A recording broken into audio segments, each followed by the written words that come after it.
అబ్బో ఇక్కడ కేజీ చీరలు కొంటే అర కేజీ చీరలు ఫ్రీ అంట. మంగళ్య షాపింగ్ మాల్, కేజీల్లో సేల్, టన్నుల్లో ఆనందం.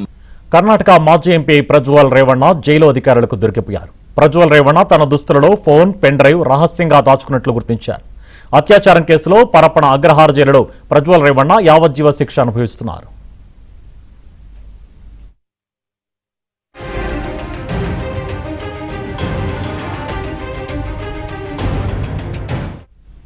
ఇదే అంశంపై మరిన్ని డీటెయిల్స్ మా కరెస్పాండెంట్ రుత్విక్ అందిస్తారు. రుత్విక్,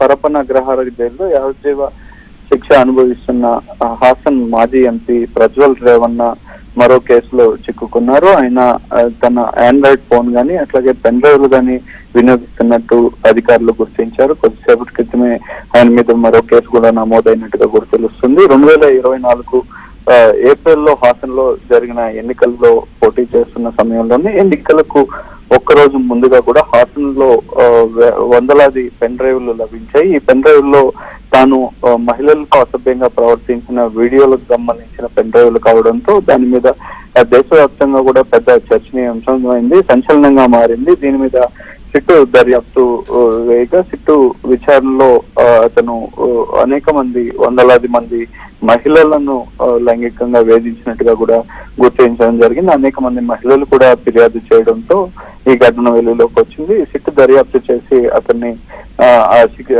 అతన్ని పట్టుకోగా అతను కోర్టులో ప్రొడ్యూస్ చేయగా కూడా యావజ్జీవ శిక్ష విధించింది. అప్పటి నుంచి కూడా అతను పరప్పన అగ్రహార జైల్లో శిక్ష అనుభవిస్తున్నాడు. అయితే ఇవాళ అధికారులు తనిఖీలు చేపట్టగా కూడా పరప్పన అగ్రహార జైల్లో పెన్ డ్రైవ్ గానీ అట్లాగే మొబైల్ ఫోన్ గానీ వినియోగిస్తున్నట్టుగా కూడా గుర్తించారు. దీని మీద కూడా కేసు నమోదు చేసినట్టుగా కూడా తెలుస్తుంది. ఎవరైతే జైలు సూపరింటెండెంట్ ఉన్నారో ఆయనకు కూడా మెమో జారీ చేశారు. ఈ ఎలక్ట్రానిక్ వస్తువులు ఎలా అక్కడ ఖైదీలకు చేరుతుందనే విషయాల మీద కూడా ఎంక్వైరీ మొదలు పెట్టారు. గతంలో కూడా ఇదే ప్రాంతంలో నటుడు కూడా శిక్ష అనుభవిస్తున్న సమయంలో అతని వద్ద కూడా పలువురు నిందితుల వద్ద కూడా ఎలక్ట్రానిక్ వస్తువులు గుర్తించడం జరిగింది. అప్పటి నుంచి కూడా నిరంతరం తనిఖీలు చేపడుతుండడంతో తాజాగా కూడా ప్రజ్వల్ రేవణ్ణ దగ్గర కూడా మొబైల్ ఫోన్ అట్లాగే పెన్ డ్రైవ్ దొరికినట్టుగా కూడా తెలుస్తుంది. Thank you Ruthvik.